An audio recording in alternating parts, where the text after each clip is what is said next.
Bien, Isabelle, nous te souhaitons la bienvenue. Bonjour. Bonjour. On t'écoute? OK, oui. Donc, j'ai sorti quelques points. Moi, je voulais voir, il y a environ 20 ans, j'ai eu une maladie auto-immune dégénérative où j'ai fini par perdre ma fonction rénale. Et puis, j'ai eu une greffe de rein, ça fait maintenant 15 ans. Une greffe de rein? Oui. Et puis, je me posais la question, la raison de cette maladie est apparue subitement dans ma vie. Et puis, je me demandais si les raisons sont encore présentes.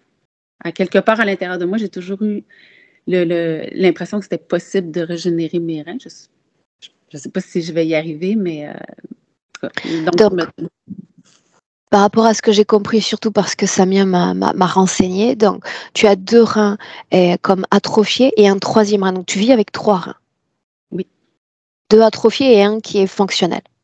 Oui, lui qui est fonctionnel, c'est une amie qui m'a donné un de ses reins. D'accord. Et quel est ton état de santé au niveau rénal aujourd'hui à l'instant où on se parle? Est parfaite. OK. Bien. Continue. Donc, il y avait cette question-là. Suite à ça, c'est ça. Donc, j'ai eu différents traumatismes, des violences au cours de ma vie. Puis, je voulais voir comment je peux aider ma fille à se libérer aussi, parce que je réalise que plus moi je me libère, ça, de façon automatique, ça a un impact sur elle aussi. Donc, je fais plusieurs actions depuis. Je suis engagée activement depuis quelques années, 4 ans au moins. Et puis, je sens qu'il y a l'évolution, mais j'ai encore envie de me libérer de certains blocages puis conditionnements en lien avec ça. Entre autres, c'est très difficile pour moi d'être en relation amoureuse. Et puis, la dernière relation amoureuse que j'ai eue, mais j'avais des infections urinaires qui devenaient des pyélonéphrites, donc une infection à tout mon sang, puis je me retrouvais à l'hôpital. Donc, c'est une des raisons principales pourquoi je suis plus en relation amoureuse. J'ai l'impression qu'il y a une tristesse prise à l'intérieur de moi. Que les émotions sont prises, j'aimerais ça que ce soit plus fluide, que ça circule, que les choses circulent au lieu de les garder. C'est parce que la façon que ça fonctionne, c'est que les émotions, ils ne circulent pas tout à fait bien, puis je me retrouve avec des symptômes physiques. J'ai des questions aussi. Je me pose, c'est ça, le dernier homme que j'ai eu dans ma vie, même si ça fait 3 ans qu'on n'est plus en relation, j'ai l'impression qu'il est encore, en tout cas, présent à l'intérieur de moi. J'essaie de me libérer de ça ou de comprendre un peu mieux.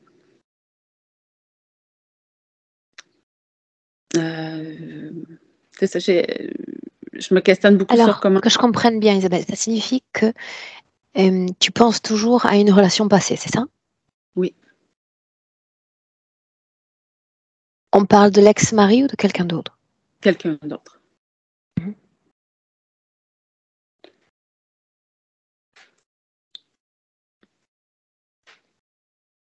Donc, c'est ça,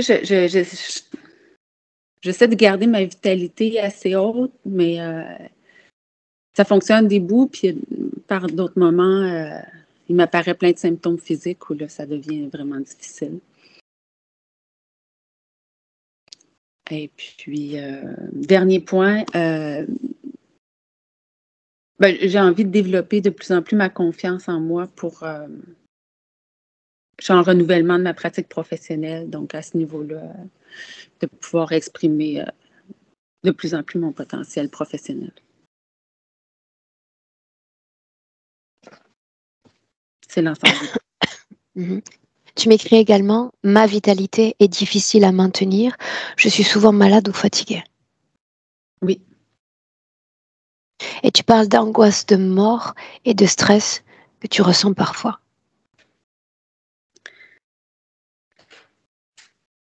Est-ce que c'est toujours le cas?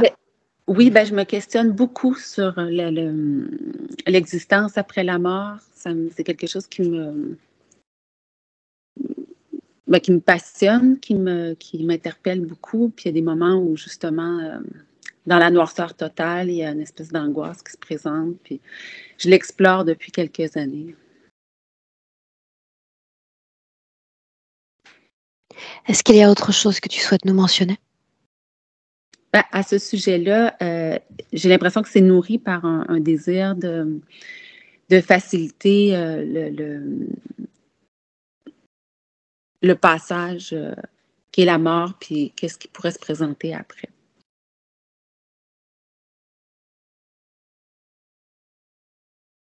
Qu'est-ce que tu attends de cette session, Isabelle? Principalement, j'aimerais faire passer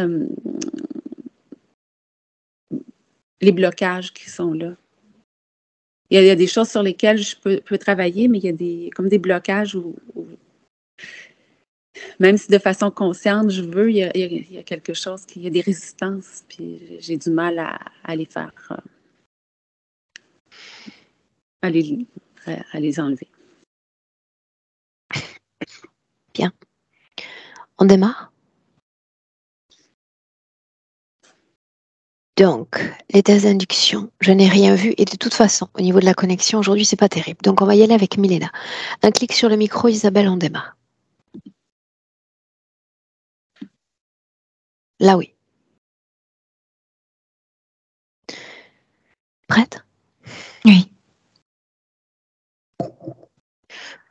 Ok, alors Milena, dis-moi si oui ou non tu es avec Isabelle. Oui, je suis avec Isabelle. Dans le présent? Dans le présent. Alors, dis-moi si elle est fidèle à son corps physique. Oui, elle est fidèle. Dans son corps physique? Dans son corps physique, on dirait que la partie subtile est petite, mince, très mince. Dis-moi comment est-ce que tu la vois dans le présent? Terrifiée. Elle est terrifiée. Je suis devant cette table. C'est comme si on était convoqués, moi et toi. Et ils veulent qu'on s'assoie. Et moi, je dis non, je ne veux pas m'asseoir. Il y a une longue table. Elle? Entre les deux. C'est comme s'il y a une longue table. Moi, je suis d'une côté de cette table. Et eux trois sont assis de l'autre côté. Et elle est entre deux personnages. Elle est entourée de deux personnages? Oui, elle est au milieu et il y a ces deux personnages, deux immenses personnages. Et place-toi derrière elle. Dis-lui de se retourner et de te faire face. Oui, elle n'arrive pas à se lever de cette chaise depuis très longtemps. Fais disparaître cette table. Oui. Devant elle. Place-toi devant elle. Ils sont debout maintenant, mais elle est toujours assise. Et toi, à son niveau? Comment sont ses yeux, Milena? Triste. Comme si les yeux pleuraient sans larmes. Je veux Demande-lui dire... pourquoi es-tu triste?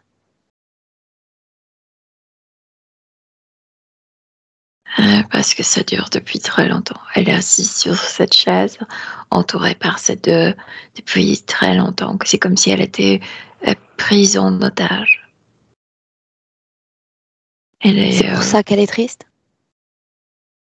Elle ne peut pas être elle. Elle est comme... Oui. C'est pourquoi elle est triste. Pourquoi nous avoir fait venir? Nous. On ne représente pas le victime. Je veux dire, on ne se comporte pas comme la victime. Elle est toujours menacée. Elle obéit. Tu sais, cette scène avec la table, ça lui rappelle quelque chose. C'est comme si elle avait vécu cette scène et elle traduisait pour deux personnes importantes. Et il y avait plein de femmes qui étaient victimes. Traduisez? Comme traductrice, comme interprète, oui. Est-ce qu'elle est vêtue? Oui, elle porte quelque chose, un vêtement gris. Oui, ça me rappelle un camp d'Asie, tu sais, comme en Chine ou quelque chose. Ils portent des sortes de costumes. Tout le monde pareil. Demande-lui pourquoi aujourd'hui. Pourquoi notre rencontre aujourd'hui? Parce que sa conscience t'a rencontré. Parce que sa fille est menacée. Je veux dire, il la menace au sujet de sa fille et ça la rend elle est tellement pétrifiée que la fille répète son destin qu'elle se rebelle en fait. Dis-lui que pour pouvoir l'accompagner, j'ai besoin d'une marge de manœuvre. J'ai besoin qu'elle m'autorise le fait de rester, qu'elle m'autorise le fait de l'accompagner. Oui ou non? C'est comme si elle n'avait pas peur qu'il lui arrive quoi que ce soit. Mais elle a peur pour la fille. C'est comme si elle voulait que tu lui promettes que rien ne va se passer à la fille. La promesse est posée. Rien elle n'arrivera. Est prête même à recevoir la punition, mais que la fille c'est un oui ou un non? C'est un oui. Bien, alors Milena, j'entre en session. Toi d'un côté, moi de l'autre. Je vais avoir une préférence pour le côté gauche. Un coup de coude bien franc et on dégage les deux qui sont autour d'elle. Oui. Bien, la table a disparu, n'est-ce pas? Oui. Tu vas la soutenir d'un côté, moi de l'autre. Oui. Et est-ce que ça change quelque chose à sa vie énergétique? Elle est prête à se lever. Alors on y va. Debout. Oh, on a décollé ses fesses. Tu sais, quand elle était assise sur cette chaise, il y avait un morceau de cette chaise métallique qui entrait dans la partie génitale. Elle est debout oui. donc? Oui, elle est debout. Mais les câbles de dos sont toujours raccrochés. Qu'est-ce que ça change quant à la circulation énergétique dans son corps, si c'est le cas? Et pour la première fois depuis très longtemps, elle a l'impression qu'elle se maintient sur ses propres pieds. Ça veut dire qu'elle est capable de prendre des décisions. Avant, non. Parle-moi du décor, Milena. Non, c'est très... c'était toujours très dépourvu de tout. Et c'était exprès. Ça me rappelle toujours cette Chine. Très simple. Le décor, c'est ce dont on parle? Juste la table et ses chaises et ses personnes. Rien d'autre. Regarde cette création de l'extérieur. Elle est protégée par sorte d'une boule énergétique. L'impact de cette boule sur sa conscience? Désespoir. Tu n'en sortiras pas. C'est pour faire éveiller en elle le désespoir. C'est ce qu'elle produit.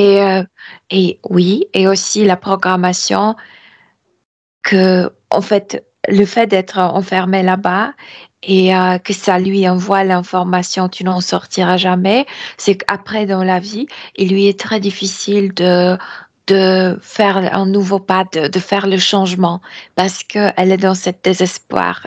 Dans mon cas, rien ne changera. Parle-moi des deux que nous avons éjectés plus tôt. Ces deux faisaient semblant d'être humains, mais ils étaient immenses, trop immenses. Je pense que même elle sentait que ce n'étaient pas les humains. Ils faisaient semblant d'être les soldats, mais ce sont les reptiliens. Que causait leur présence rapprochée? Non, d'abord, était-il aussi proche d'elle il y a un mois? Oui. Toute sa vie, il y a ils étaient assis comme ça. Oui. À la prendre en étau ainsi. Et ils étaient là depuis cette vie en Chine. Bien. Quel impact leur présence non humaine auprès d'elle? Les menaces, ils étaient les menaçants. C'est comme si elle travaillait pour eux. Je te disais, elle avait cette impression de continuer à travailler pour eux comme interprète et apparaît devant l'autre comme nous, apparaît les autres personnages. Souvent, c'était les hologrammes, mais elle croyait qu'elle traduisait ce qu'ils disaient ces personnes et ensuite ces êtres décidaient de le tuer, de leur faire du mal, etc. Ça produisait un taux immense de culpabilité. Et ça la maintenait sur cette chaise. Elle se sentait Coupable absolument... De coopérer avec ces deux. De coopérer avec le soldat qui font du mal, et spécialement aux femmes. J'ai besoin de communiquer avec elle directement. Oui. Me laisserais-tu? Oui. Dans le présent, laisse-moi. Laisse-moi avec Isabelle. Isabelle. Oui. Est-ce que ce prénom te convient? Oui. Oui. Parle-moi de ton corps physique. J'épuise parce que je ne donne presque rien positif à mon corps. C'est comme si j'avais plus à offrir à ce corps. Je suis désolée. Pourquoi l'être? Pourquoi quoi? Pourquoi être désolée? Parce que je m'ai à donner autre chose à mon corps. N'est-ce pas pour ça que nous sommes réunis? Je veux pas me sentir coupable. Je veux pas envoyer ces gens aux misères. Et spécialement, je veux pas qu'un jour, devant cette table, apparaisse ma fille. De qui es-tu responsable au juste? J'aimerais comprendre.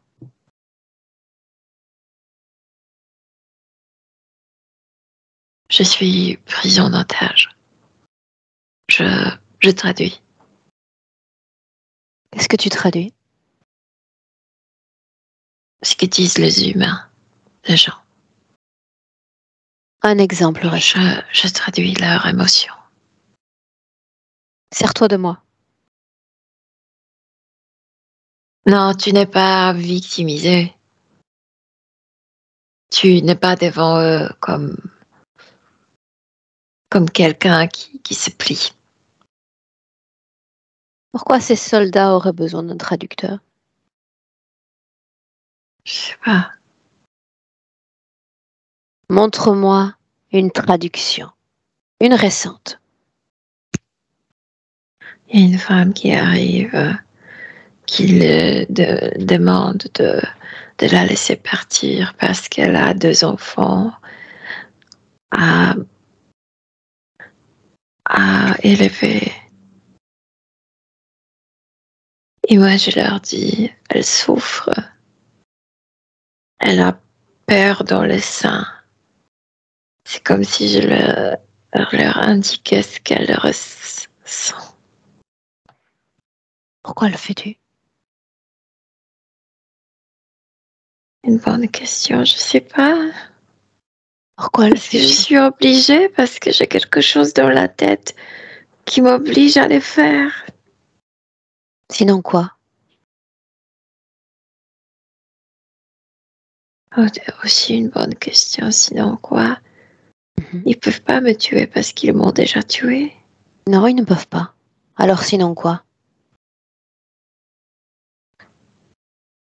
Alors rien. Non, pourquoi est-ce que tu es venu sur Terre? À ce corps-là? Pourquoi? Parce que j'ai perdu l'autre. Parce qu'on m'a tué. Corps. Ouais. Parle-moi de cet autre corps. Et j'étais vraiment interpellée. En fait, mais pas par métier. ils m'ont obligée à traduire parce que je connaissais plusieurs langues, je voyageais. Exactement, ils m'ont fait m'asseoir entre eux pour que je ne cours pas. Je pense que c'est l'effet psychologique pour que je me sente petite Où et sommes-nous? entourée. En Chine. Quelle nationalité as-tu? Je viens du Tibet. Mais ils nous ont attaqués. Donc selon eux, je suis chinoise. Quelle année sommes-nous? 53. Que se passe-t-il lors de la mort, la dernière de ton corps physique?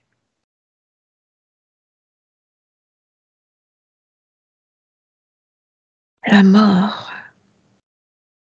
Un de ces soldats s'est énervé avec moi. Et il a pris son pistolet et j'ai reçu une balle dans le ventre. J'ai aperçu aussi un rein. J'étais morte sur place. Quel âge avais-tu? 32 ans. Et après la mort, que se passe-t-il? J'ai l'impression d'être par terre. J'ouvre les yeux et je vois les 2 soldats. Ils me regardent. Et je me suis dit, oh, j'ai survécu le tirage. L'un d'eux me fait lever et me fait asseoir sur la chaise. Dis-moi une chose. Et je continue. Tu parles de ces êtres comme si tu étais encore en vie. Est-ce que tu comprends que ce corps-là est mort, s'est éteint? Non, à ce moment-là, non. Non, là maintenant. Là, oui. Là, je le sais. Je me suis rendu compte quand il n'y avait pas de distinction entre le jour et la nuit. Il y a une seconde. Ce corps-là a cessé d'exister il y a de nombreuses années, n'est-ce pas? Oui. Comme le prénom que tu portais, comme ta profession. Alors, ma question est simple. Pourquoi continuer à exercer ce rôle, toute petite, fragile, traductrice dans notre présent? Isabelle. Quand je me suis rendu compte, ou quand j'ai commencé à supposer plutôt les choses, je ne pouvais plus me lever. Cette chaise me maintenait sur place. Et autre chose était très lourde. La culpabilité me maintenait aussi là-bas. Coupable de quoi? De traduire ces gens. C'est comme si je savais. En fait, je ne sais pas ce qui se passait quand ces gens disparaissaient, sortaient de là. Mais c'est comme si maintenant je comprends que je recevais de celui qui était à ma droite. C'est comme s'il me disait, cette personne, elle va mourir maintenant. Merci pour me le traduire. On va l'exécuter. Et moi, je ne sais pas si c'est vrai, mais j'accumulais ce type d'informations qu'il m'envoyait. Dis-moi une chose. Dis-moi une chose. Pourquoi certains mouraient et certains vivaient? Quels étaient les critères du choix de mort? Maintenant, quand tu me poses cette question, je sais qu'ils étaient incapables de tuer qui que ce soit. Non? Ouais. Qu'est-ce qui les empêchait? Ils n'ont pas ce pouvoir sur nous. Ils ne peuvent pas nous tuer parce que tous ces gens qui venaient, c'était les âmes, pas le corps physique. Ils peuvent installer certaines programmations. Ah oui. Je sais pourquoi ces gens venaient devant cette table. Et pourquoi j'ai dû traduire. Pour leur faciliter le travail, pour qu'ils installent la programmation d'autodestruction.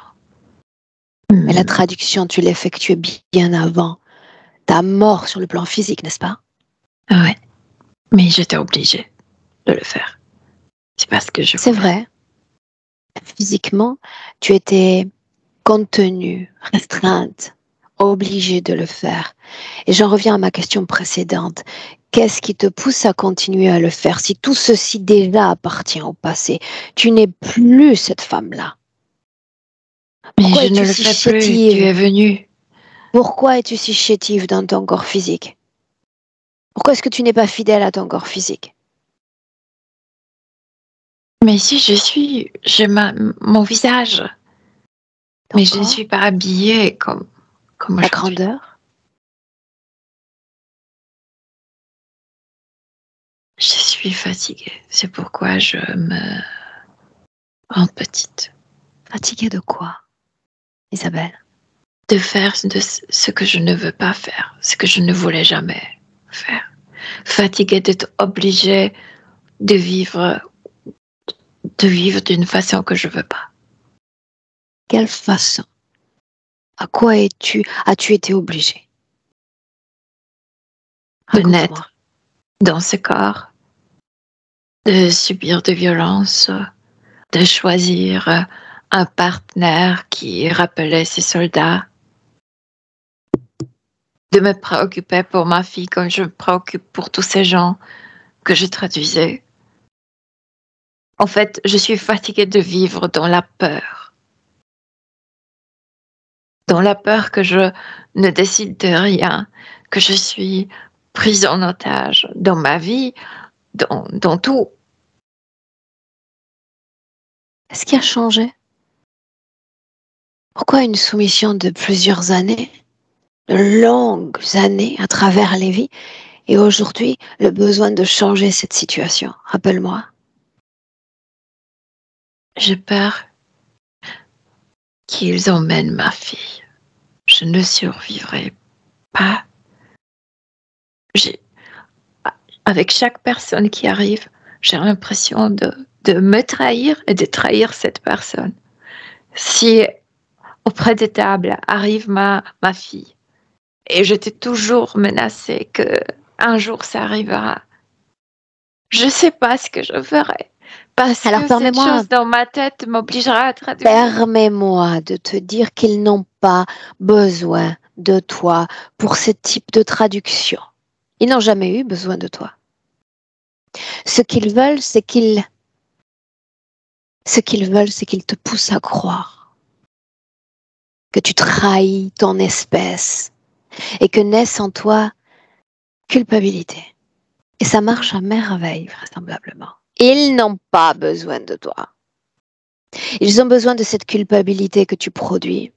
Ils ont besoin de ce désespoir encore que tu produis. Rien n'arrivera à ta fille parce qu'elle n'est pas leur possession. Parce que si c'était déjà le cas, elle serait venue. Ils l'auraient utilisée. Ne vois-tu pas qu'ils distorsionnent, qu'ils manipulent le champ de tes pensées? Le but est unique. De pousser à une production fréquentielle qui leur sert. Comme si tu étais une usine à gaz. Ils ont besoin d'un gaz spécial. Juste ça. Alors la claque est douloureuse, n'est-ce pas? Nous voilà réduits à l'état d'objet. Eh bien, c'est ce qu'ils pensent que nous sommes, c'est ce qu'ils veulent que nous soyons. Oui, tu as raison. Ils ont utilisé une programmation qu'ils m'ont mis à tout prix dans ma vie physique. Je veux me sentir utile. Mais, Isabelle, que sont-ils? Ces soldats? Ils sont bizarres. Autrement, le bizarre.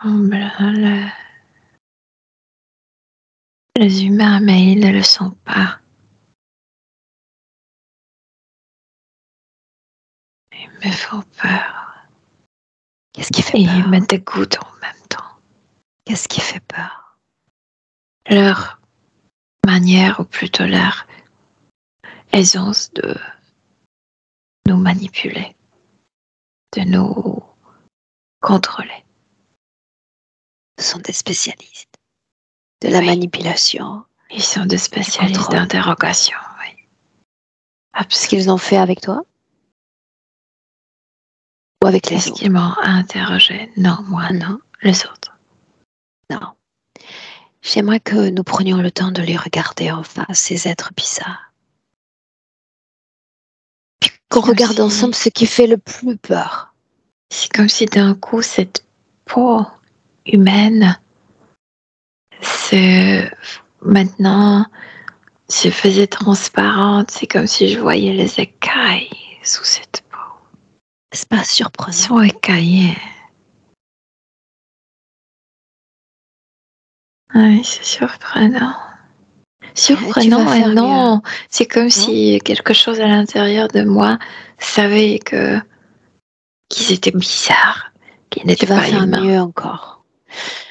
Tu vas laisser leurs écailles de côté et tu vas chercher pour l'un de ces êtres ses yeux. Les plus perçants, les plus puissants de tous. Le plus puissant n'est pas là. Le plus puissant, c'est le commandant. Appelle-le. J'aimerais le rencontrer. J'ai très peur. Mais de quoi? Je me rappelle le commandant du camp. Et il me rappelle... Mais tu as déjà compris qu'il n'est pas humain. N'a rien à voir avec notre humanité. Ok, il n'est pas humain. Non. Ce n'est pas le commandant du camp. Non. C'est juste un être qui se fait passer pour le commandant. Un être non humain. Un maestro d'illusion. De distorsion d'information. Bien. Qu'est-ce qui fait peur? Le fait qu'il soit animal, on peut le dire ainsi? Ce qui me fait peur le plus que je viens de comprendre, c'est que leur présence me rappelle des moments terrifiants, des moments tragiques de l'autre vie. Ce qui me fait peur d'eux, ce sont des mémoires physiques, mais pas eux-mêmes. C'est comme s'ils utilisaient ma mémoire pour me faire peur. Permets-moi complémenter cette analyse. Toutes ces mémoires font partie de toi. Absolument toutes. Les terrifiantes, les tragiques, les plus douloureuses. Ils se foutent complètement de toutes tes mémoires. Ce qui les intéresse, c'est la charge émotionnelle que tu as créée autour de ces mémoires. Exactement. Oui, tu as raison. Bien. C'est ça. Sa présence est compatible avec cette charge émotionnelle dans ton corps. C'est pour ça que tu es si sensible à sa présence. Et c'est pour ça qu'il fait encore peur. Parce que vous avez... Physique l'écoute, n'est-ce pas? Ton corps physique écoute absolument tout. Mais moi, je parle des choses horribles. Et c'est le moment ou jamais, parce que ce corps physique se plaint en quelque sorte de continuer à respirer avec le corps rempli de résistance et le corps rempli de blocage. Comme si le cœur était comme ralenti dans ce corps. Et ce n'est pas ce que ce corps physique veut. Et ce ralentissement dont on parle, tu le tiens là quand tu te trouves face à cet être, parce qu'il vibre comme toi et que tu n'es pas faite pour vibrer ainsi. Oui. Ces mémoires font partie de toi. Souviens-toi, il se fout complètement de tes mémoires. Ce qu'il veut, c'est cette charge d'émotion dans ton corps. Oui, c'est pourquoi il se nomme commandant. Il pouvait se nommer comme général, mais non. Il choisit que dans ma tête, il se nomme le commandant parce qu'il sait exactement comment je vais réagir à ce poste. C'est comme s'il y avait un pansement sur une blessure. Il se charge d'ôter le pansement et d'écraser de toutes ses griffes cette blessure. Oui. Il a besoin de ça. Pour autant, je t'ai demandé de chercher les yeux du plus puissant et voilà qu'il se trouve face à toi. Tu vas te servir de ses yeux comme d'un pont d'accès à l'information. Et tu vas découvrir ce qu'il est, Isabelle. C'est comme si tu regardais les yeux d'un crocodile ou d'un serpent, sauf qu'ils sont plus orange que jaunâtre, très intense. Qu'est-ce qu'il est? Quelque chose qui... C'est comme un crocodile, mais avec les ailes et avec le visage plat. Quelle est sa raison d'être sur Terre? Nous, il répond, nous sommes la raison pour laquelle il est là. Nous. Pourquoi toi?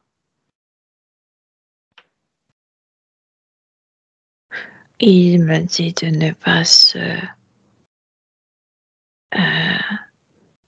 se mettre plus haut dans la hiérarchie. On est tous le même, on est tous cafards pour eux.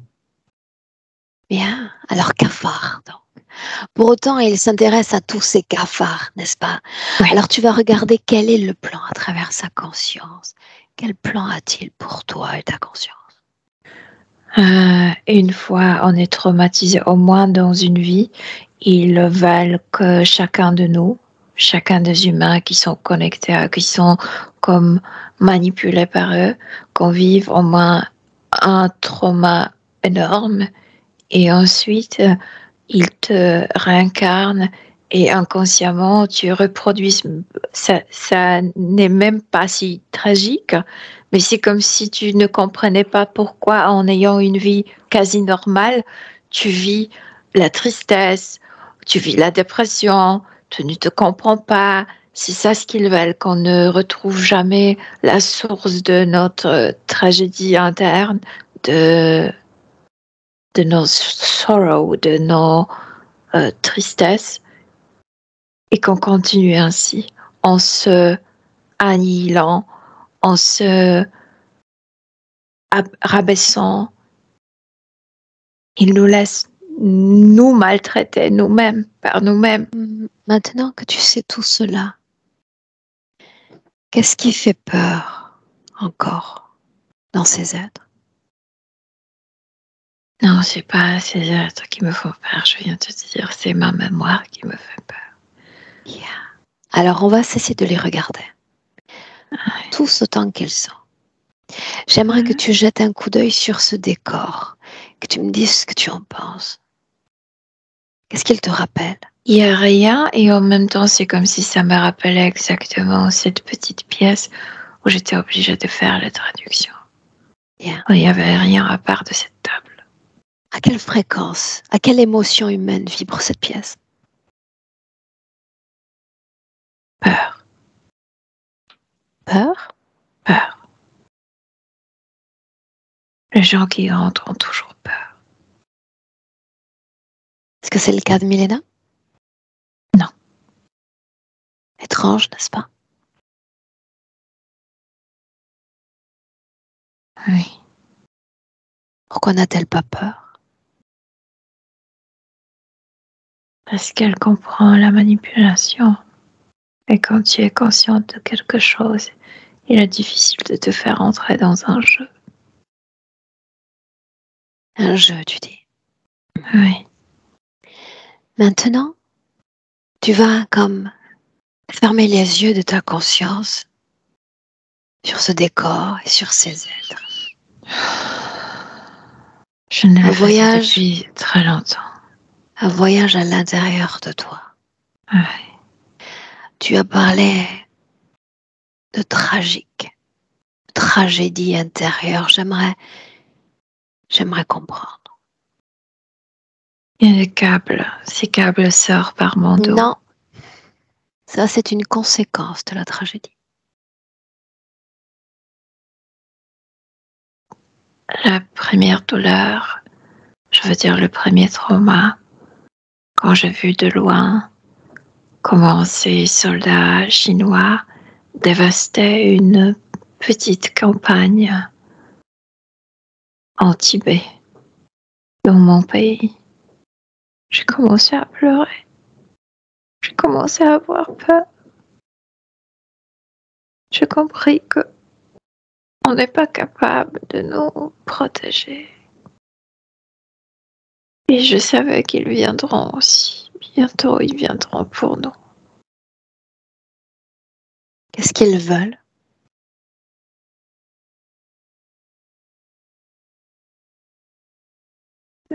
Ils ne savent pas. Ils remplissent les indices, la directive. Qu'est-ce qu'ils font quand ils viennent? Brûlent les maisons, violent les femmes et nous enlèvent, nous emmènent dans le camp. C'est comme s'ils voulaient nous déraciner. Quand débute cette tragédie intérieure? À la vue de cette campagne dévastée? À la vue, oui, c'est la première vue, ce qui se passe avec mes gens. N'y a-t-il jamais eu de tragédie interne avant cela? Je pense qu'il y en avait parce que c'est déjà ma 8e vie sur Terre et je sais que j'ai pas mal côtoyé de la douleur. La côtoyer sans te l'approprier? Je ressentais la douleur, mais je me rappelle pas comment je faisais pour ne pas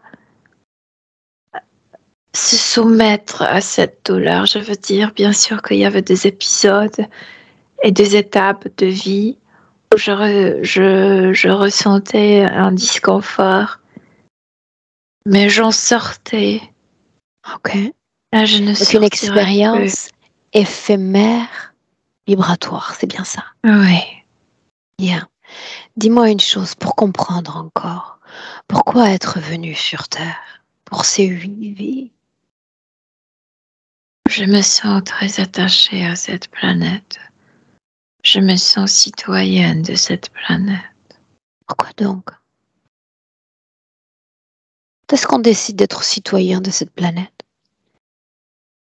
Parce qu'avec toutes ces détresses, cette planète nous apprend qu'on n'est pas les dieux. Cette planète nous apprend beaucoup de choses. Tu peux te connaître ici. C'est ce qui t'est arrivé? Oui. Tu t'es connu? Oui. Faut-il s'incarner sur Terre pour se connaître, se reconnaître? Normalement, les incarnations servent pour ça. Pour te... Comme expérimenter. Tu t'incarnes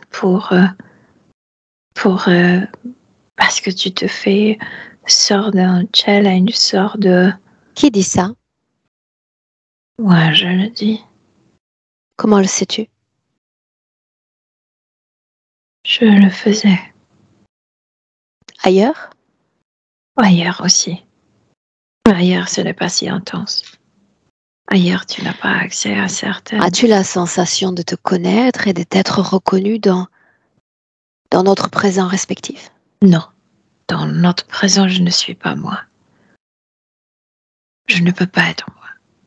C'est leur but. C'est leur but qu'on ne s'accepte pas. Ainsi donc, avant, il y avait des tragédies éphémères et la tragédie ensuite devient pérenne, n'est-ce pas?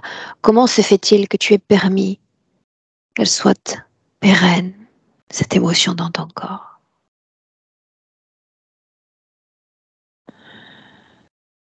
Je pense que j'ai été jamais exposée à un trauma si illogique, si perfide. Qu'est-il arrivé? Eux sont venus, ces soldats sont venus, juste pour détruire, pour rien d'autre. Eux qui n'ont rien de ça. Laisse-moi un instant avec Milena. Milena, déconnecte. Oui. Mm-hmm. Dis-moi comment est-ce que tu te sens? Bien. Mais pour elle, c'est difficile de le regarder. C'est pour ça que tu vas accompagner ce travail, parce qu'il s'agit de mettre à jour les informations et elle est comme absorbée dans l'émotion d'information. Milena, le début de cette tragédie donc. Le début de cette tragédie, c'est vraiment quand elle est sur cette colline, dans sa campagne, je veux dire s'il y a plusieurs maisonnettes, elle regarde ce qui se passe dans la vallée. Et en fait, la plus grande tragédie, c'est de perdre le paradis. Je veux dire, elle aimait cette vie, elle aimait cet endroit, tout était à sa place, elle se sentait à la merveille. Et d'un coup, quelqu'un arrive et détruit tout ça. C'est des illusions, non? Quelle était sa condition ésotérique avant cette première vision? Très humaine terrestre, je veux dire. Elle était très...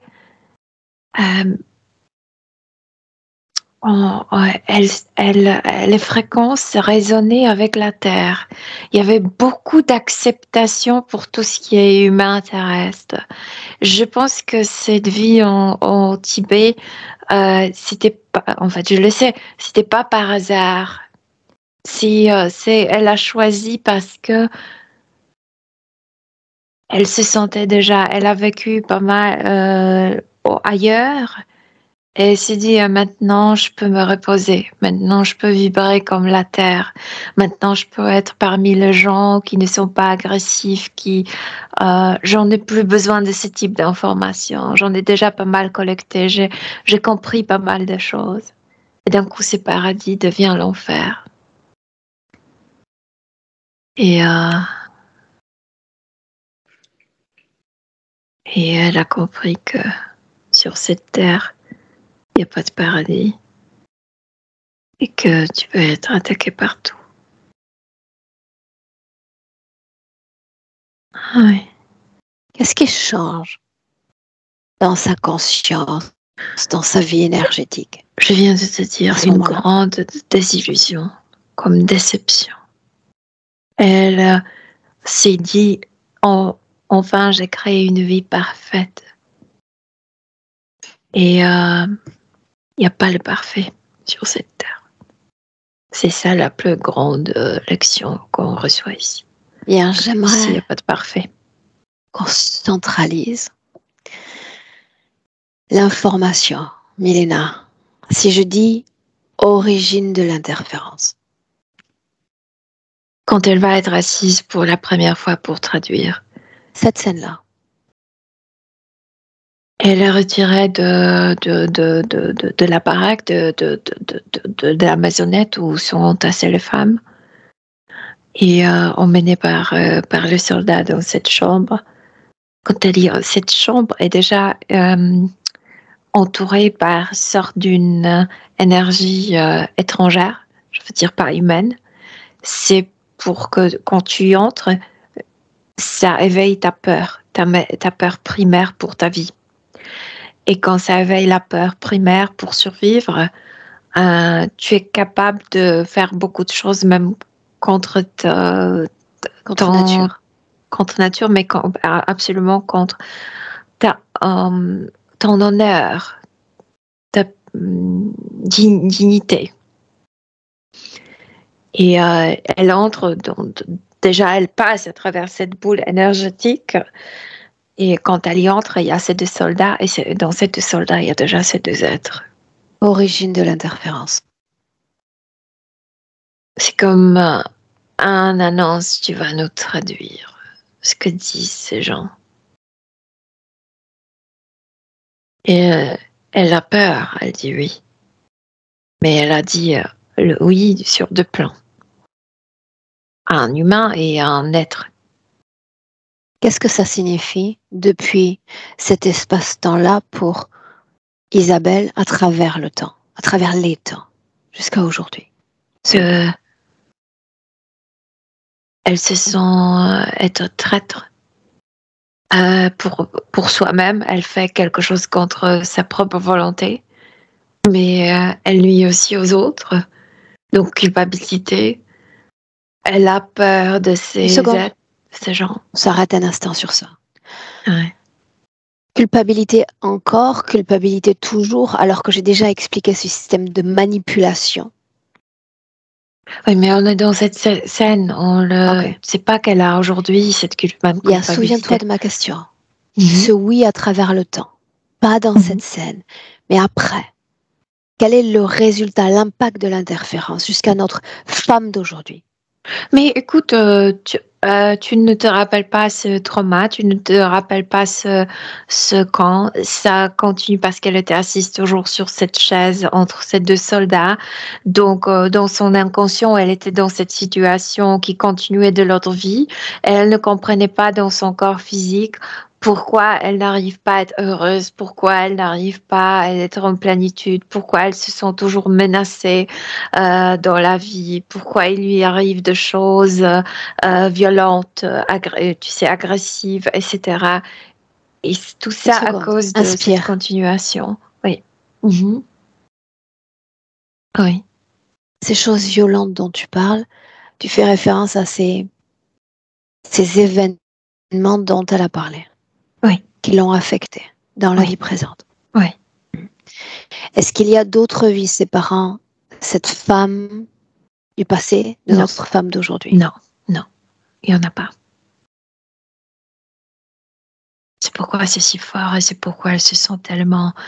C'est comme si elle avait un puits à l'intérieur. Je veux dire, elle travaille sur soi-même, mais comme s'il y avait, tu sais, un profondeur auquel elle n'a pas d'accès.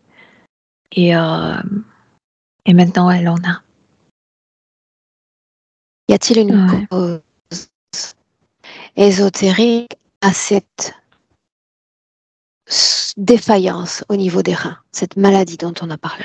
Oui, le fait d'être assise sur cette chaise, de ne pas bouger, c'est comme si de la ceinture vers le bas, l'énergie ne circulait pas bien parce qu'elle ne marchait pas au niveau subtil. Autre chose que là où, tu sais, la balle est entrée à travers le ventre, à travers l'estomac, s'est arrêtée dans le rein. Et ils ont couvert ça avec sorte d'un tuyau noir pour qu'elle ne sache pas, pour qu'elle ne découvre pas la source de sa mort, de ce trauma, la source pourquoi elle continue à être assise, etc. Et donc ça a influencé énormément la partie physique, oui. Tu as parlé de son dos dans la première minute de la session. Ouais. Qu'est-ce qu'il y a dans son dos qui ne lui appartient pas? Plein de tuyaux qui sortent de l'intérieur pour enlever son énergie. Oui. Tu peux me rappeler l'énergie qui est soustraite de son corps? La peur. La peur, la culpabilité et cette sensation de quand tu ne vois pas le futur, quand tu es désespoir. Oui. Mm-hmm. On a parlé d'angoisse de mort sur le plan physique. Et plus pour ces gens que pour elle-même. Oui, parce que quand ces gens, c'est la mémoire de l'autre vie, quand ces gens arrivaient et étaient interrogés, elle traduisait ensuite les soldats à sa droite décidaient, par exemple, pour le tuer, qu'ils vont être exécutés. Oui. Donc c'est la peur pour la mort. Oui. J'ai toujours une curiosité, Milena. J'aimerais de ton côté que tu lises le plan de l'interférence, ce qui était préécrit par eux. Préécrit?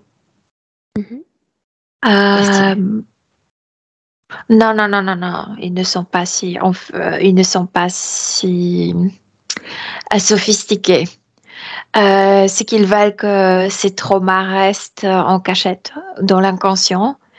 Et ensuite, c'est comme s'ils regardaient à quoi ce trauma va l'amener. Donc, elle va être la victime de la violence. Elle va avoir des problèmes à choisir son chemin professionnel. elle va avoir de problèmes de choisir le bon endroit pour vivre. Elle va se sentir toujours déracinée et c'est très lié avec le rein de se sentir déracinée. Et ensuite, elle va choisir le mauvais partenaire. C'est plutôt comme s'il observait qu'est-ce que ce trauma a maintenu en elle non guéri, qu'est-ce que ça va leur donner. Mais il ne prescrit rien, eux. Il y a des pronostics. Il laisse l'humain de s'autodétruire. Ces relations sentimentales, elles parlent d'infections urinaires à répétition, d'infections chroniques. Dans cette région sur génitale. Cette chaise, quand elle était assise, il y avait ce morceau de métal qui entrait dans sa partie génitale. Et puis, c'est lié. Donc, elle se sentait toujours abusée au niveau subtil. Et elle voyait aussi dans l'autre vie les femmes violées. Donc, elle a de mauvaises programmations concernant la vie sexuelle. Quelle vie sexuelle a-t-elle en cet instant? Elle est en arrêt maintenant. Émotionnel, corps émotionnel. Et elle cherche à se neutraliser maintenant. Elle cherche à ne pas...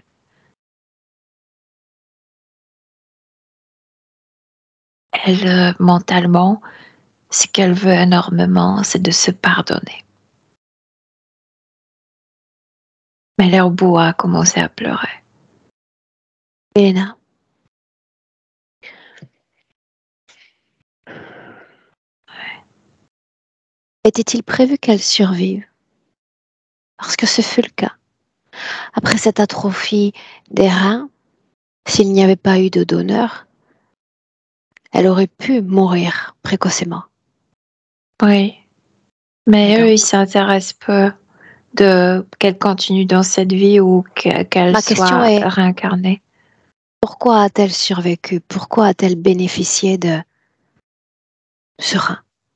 Parce qu'elle a une force en elle, une force qui est maintenant très...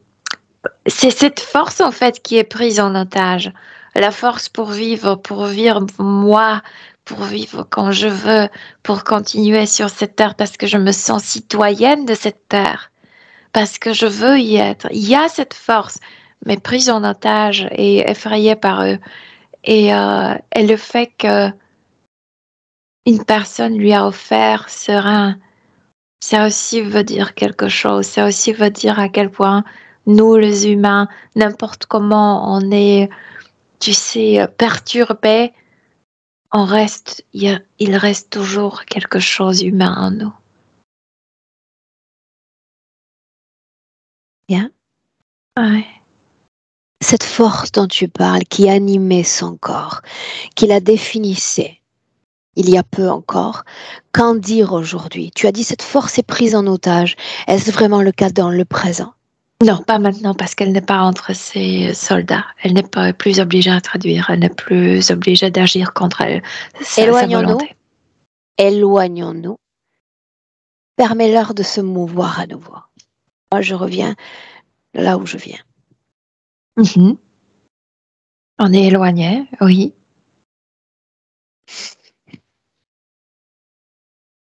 Et donc? Oui.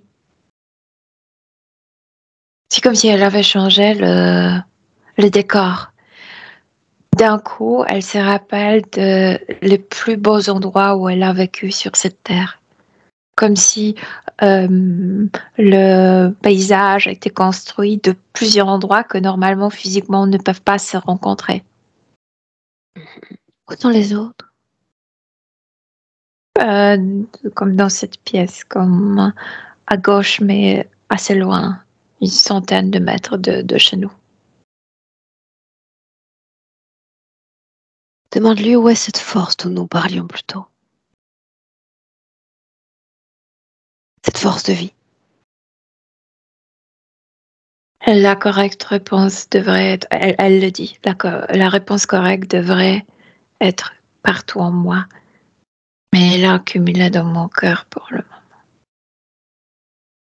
Pourquoi le cœur, Milena? Parce malgré qu'elle se sentait tellement coupable pour les autres, elle a gardé toujours beaucoup d'amour pour les humains. Moins pour soi-même. C'est comme si elle se préoccupait plus pour les autres que pour soi-même. Et c'est ça, c'était autodestructif. Alors on arrive à un choix décisif parce que moi je suis venue pour elle, pas pour les autres. Oui, elle comprend.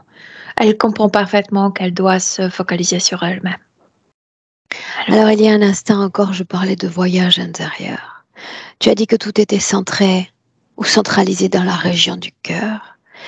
J'aimerais que tu réappuies ce que j'ai dit plus tôt, que l'information ne les intéresse guère, sinon que la charge émotionnelle, sinon que tout ce qu'elle a créé dans son corps, ce qu'elle a appelé et défini comme tragédie intérieure. Ici et maintenant, c'est à ça que je sers, à proposer de faire la paix avec toute forme de tragédie. Oui. Et tout en bas d'elle quand elle fait la paix. Ces câbles, cette chose qui la manipulait pour qu'elle traduise.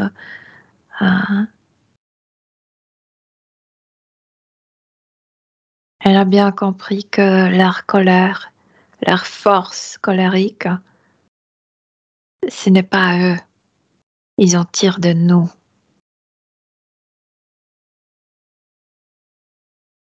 Ils sont rien sans nos émotions, sans notre énergie.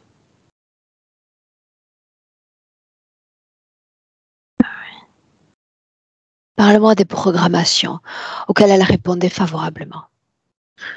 Il fallait la maintenir coupable et elle s'autoprogrammait pour s'inférioriser, pour que tout soit difficile. Le changement dans la vie était difficile pour elle parce qu'elle ne croyait pas que quelque chose peut changer. Cette programmation d'autodestruction que les reins ont répondu comme le premier organe. Elle se libère. Elena, comment est-ce que tu te sens? Bien. Sûr? Oui. Quoi est-ce qu'elle a l'air à l'instant où on se parle, Elena? Elle reprend la couleur. Elle n'est plus habillée en ce costume de ce camp. Elle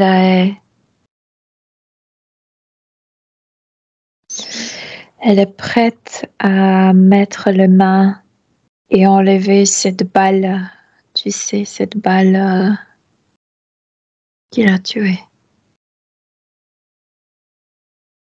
Quelle était la fonction de cette balle? S'agit-il de sa propre création? Maintenir, c'est la mémoire plutôt. Maintenir le trauma. Ils ont couvert cette balle, en fait, la mémoire de cette balle. Ils ont couvert par sorte d'un câble noir pour qu'elle ne reconnaisse pas que là-bas c'est la source, que là-bas ça agit inconsciemment. Maintenant, elle est prête à l'enlever. Elle le fait. Elle se libère de ce passé. En fait, de cette estampe émotionnelle. Ce marquage. Oui.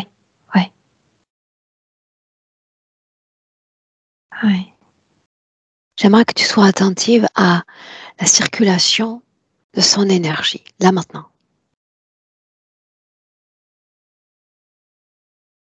Elle sait ce qu'elle veut. Oh.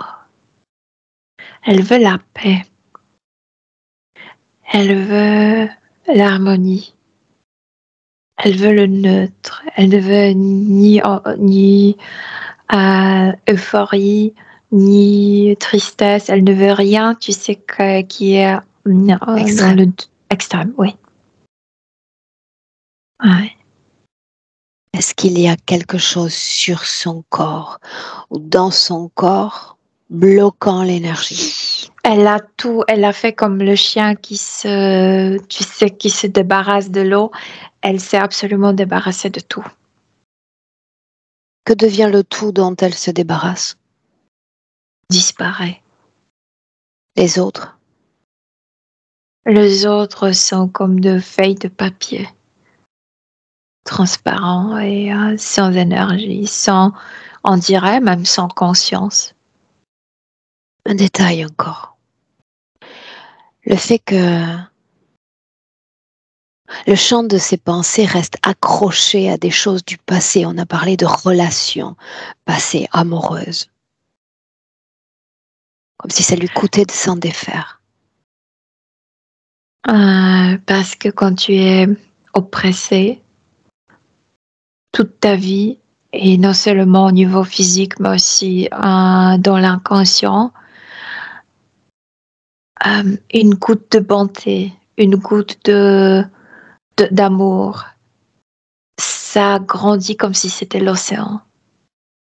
Mais maintenant, elle comprend que elle a retrouvé cet océan en elle-même. Ce qu'elle a reçu de cette personne, elle peut se donner maintenant elle-même. Et beaucoup plus. Bien. Oui. Pour la symbolique. Oui. Déconnectée complètement de tous et complètement de tout. Elle a compris la mécanique interférente. Elle a compris cette force en elle. Jamais plus elle va ne se départir de cette force. Elle lui appartient. Non, jamais plus. Elle a fait un exercice. Elle est retournée ainsi au moment où ce village de la vallée était attaqué. Elle le regarde avec l'acceptation. Telle est la vie sur Terre. Telle est la vie. Acceptation. Oui. Comment est-ce que tu vois l'énergie soutenant les organes? Parlons du cœur à nouveau, des reins et des autres organes importants. Elena. Le cœur est tranquille maintenant. Et le cœur manquait cette tranquillité parce que le cœur se préoccupait trop pour les autres. Les reins, elles se sentent de nouveau ancrées parce que elles se sentent citoyennes de cette terre. Après cette vie, elle peut faire tout ce qu'elle veut. Elle peut partir, elle peut faire. Mais pour le moment, elle se sent ancrée et ça renforce le rein. La région sexuelle maintenant. La région sexuelle est ouverte à être comme utilisée. Il y a une ouverture. Il y a même je dirais, une invitation. C'est comme si la partie génitale invitait les hommes. Mais pas tous, les choisis. Merci de ces précisions, Mélène. Oui. Donc, corps émotionnel, mental, sexuel, ces trois corps-là, soutenant ce corps physique. Le corps mental a reçu ce qu'il avait besoin de plus, c'est la compréhension. Donc, à retrouver l'équilibre. Le corps émotionnel peut maintenant parce que le corps émotionnel a retrouvé la paix avec soi-même et a pu se harmoniser. Et le corps sexuel a retrouvé cette ouverture, n'est plus bloqué. Bien. Une inspiration profonde. Une projection dans le futur.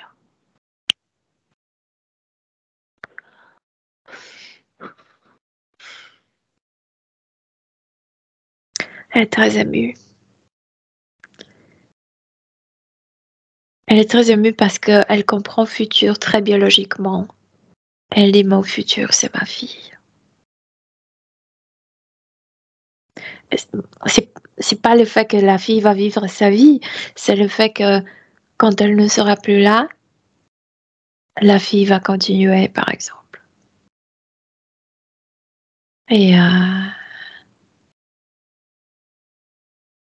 si elle se sent comme quelqu'un qui a semé quelque chose ici sur cette terre. Et que ça a poussé et elle voit une belle femme. Elle a communiqué déjà avec sa fille? Oui. Ok. Oui. Est-ce qu'elle veut communiquer à travers toi avec son corps physique? Oui, de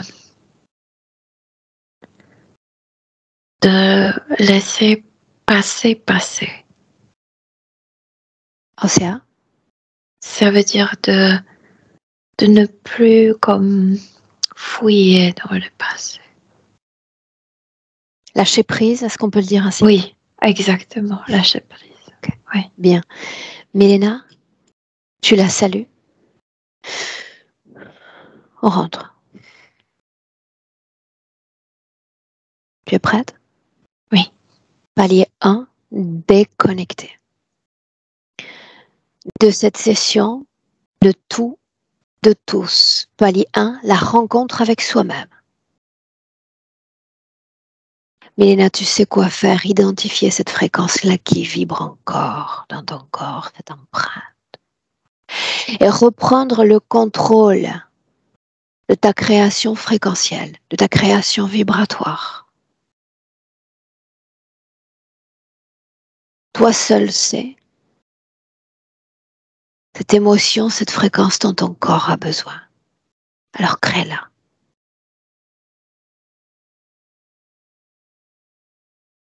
À 2, palier 2, tu te réappropries de ton corps physique à chaque battement de cœur, plus ancré,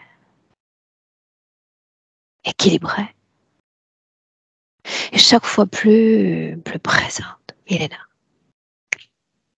Présente. Oui. Je suis là. Mais comment? Bien, très bien, merci. Isabelle.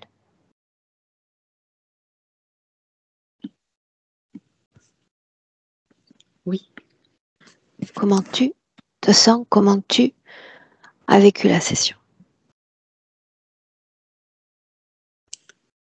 C'est bouleversant.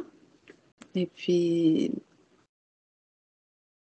ça faisait plein de sens avec ce que je fais au quotidien. C'est ce que je fais dans mon travail. J'avais l'impression que c'est exactement ce que je fais dans ma vie. Je travaille Comment avec est-ce des que femmes. tu te sens? Tu travailles avec des femmes? Vas-y, parce que tout ça, on ne le sait pas. On ne connaît pas l'histoire, en fait. Je travaille avec des femmes qui sont victimes. Puis dans l'énergie, c'est un peu ça que j'ai l'impression que je fais depuis des années. Émotionnellement, comment ça va? Je me sens émotive. Puis c'est rare. Je l'accueille comme un cadeau. Très bien. Est-ce que tu souhaitais qu'on partage cette session ou qu'on la maintienne entre toutes les trois? Je suis d'accord pour la partager. Peut-être cacher un peu mon visage pour... Bien. Avec ce fameux floutage. Oui. Bien.